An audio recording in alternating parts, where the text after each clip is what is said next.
हे बघा आता तुम्ही ऐकलं ते शर्मूचं म्हणणं असं आहे की गाडीतली लोक म्हणली रोहित पवाराला कॉल करा. रोहित दादाला पवार मी म्हणतोय ते दादा म्हणते, पोरं त्यांचे कार्यकर्ते असल्यामुळं ते त्यांना दादा म्हणतात. तर रोहित पवारांना फोन करा आणि 15 मिनिटानंतर एका मोबाईलवरून कॉल आला आणि त्यामध्ये शर्मूचं असं म्हणणं आहे की मला माफी मागायला सांगितली आणि मी माफी मागितली नाही तर तुला मस्ती आहे, याला संपून टाका.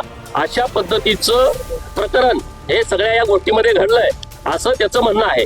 तर नक्की पोलिसांनी या गोष्टीमध्ये सिरियसपणे विचार करावा.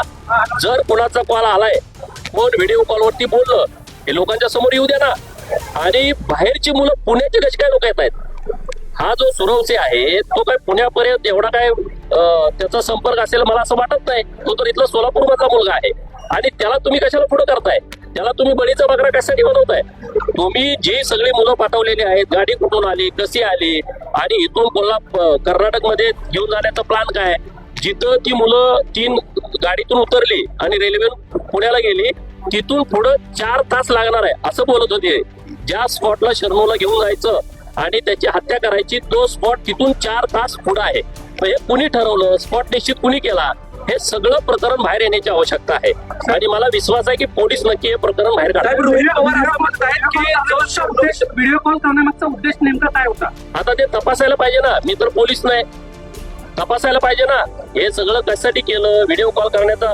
आता हे सगळे जे प्रकरण सुरू आहेत, व्हिडिओ कॉल करून हत्या करणं, रेकॉर्ड करून हत्या करणं, मला तर आता समजलं की त्याची हत्या जी करायची रेकॉर्ड करून करायची होती आणि अमानुष कृत्य, माणुसकीला न शोभणारं कृत्य करून करायची होती अशी माहिती मला काही लोकांच्याकडून मिळते. अधिकृतपणे पोलीस यावरती बोलू शकतील, परंतु जे मी लोकांच्याकडून ऐकलं ते अत्यंत भयानक आहे. अत्यंत चुकीच्या पद्धतीनं कृत्य करायचं असं त्यांचं नियोजन होतं आणि मग हे नियोजन काय असं जाता जाता गाडीत ठरलेलं नसतंय. त्यांच्या बरोबर जे साहित्य होतं, त्यांच्याबरोबर ज्या पद्धतीनं साडी घेऊन गेले होते म्हणे, त्यांच्याकडे फटाकड्या होत्या, आणखी काय काय साहित्य होतं, पोलीस त्याबद्दल सविस्तरपणे बोलतील.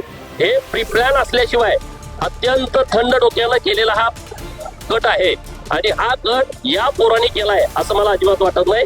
जी पाठीमागं लोक आहेत त्यांना सगळ्यांना पुढं आणलं पाहिजे.